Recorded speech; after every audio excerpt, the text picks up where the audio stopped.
प्रकाशना ग्रंथ अध्याय 6।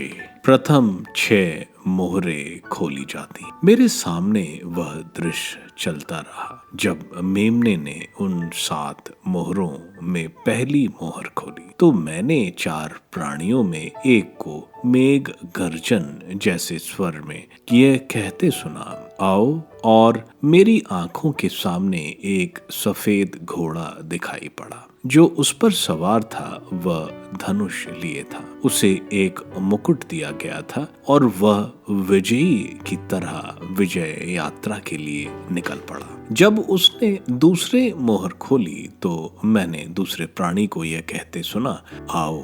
एक दूसरा घोड़ा प्रकट हुआ, वह लाल था और जो उस पर सवार था उसे पृथ्वी पर से शांति उठा देने का अधिकार प्रदान किया गया, जिससे मनुष्य एक दूसरे का संहार करें, और उसे एक बड़ी तलवार दी गई। जब उसने तीसरी मोहर खोली तो मैंने तीसरे प्राणी को यह कहते सुना, आओ। और मेरी आंखों के सामने एक काला घोड़ा दिखाई पड़ा। जो उस पर सवार था वह हाथ में तराजू लिए था, और 4 प्राणियों के बीच मुझे मानो एक वाणी यह कहते सुनाई पड़ी, 1 रुपए सेर गेहूं और 1 रुपए में 3 सेर जौ, किंतु जैतून और अंगूरी को हानि नहीं पहुंचाओ।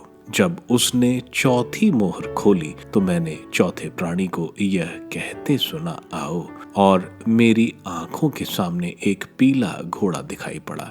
जो उस पर सवार था उसका नाम था मृत्यु, और उसके पीछे पीछे अधोलोक आ रहा था। उसे पृथ्वी के चौथाई भाग पर अधिकार प्रदान किया गया, जिससे वह तलवार, अकाल, महामारी और पृथ्वी के बनेले पशुओं द्वारा संहार करे।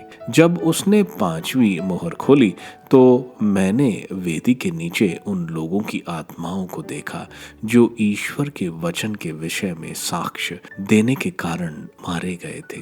वह ऊंचे स्वर में यह कहते हुए पुकारते थे, परम पावन एवं सत्य प्रतिज्ञ स्वामी, आप न्याय करने और पृथ्वी के निवासियों को हमारे रक्त का बदला चुकाने में कब तक देर करेंगे। उनमें प्रत्येक को एक उजला वस्त्र दिया गया और उनसे थोड़ा समय और धैर्य रखने को कहा गया, जिससे उनके उन भाइयों की संख्या पूरी हो जाए जो उन्हीं की तरह मसीह की सेवा करते हुए मारे जाएंगे। मैं देखता रहा, उसने 6ठी मोहर खोली और एक भारी भूकंप हुआ। सूर्य बालों के तने टाट की तरह काला हो गया और पूरा चंद्रमा रक्त की तरह लाल। आकाश के तारे पृथ्वी पर गिर पड़े, जैसे आंधी से हिलाए जाने पर अंजीर का पेड़ अपने कच्चे फल झाड़ देता है। आकाश विलीन हो गया, मानो किसी ने कागज के पुलिंदे को लपेट लिया हो। सभी पर्वत और द्वीप अपने अपने स्थान से हटा दिए गए।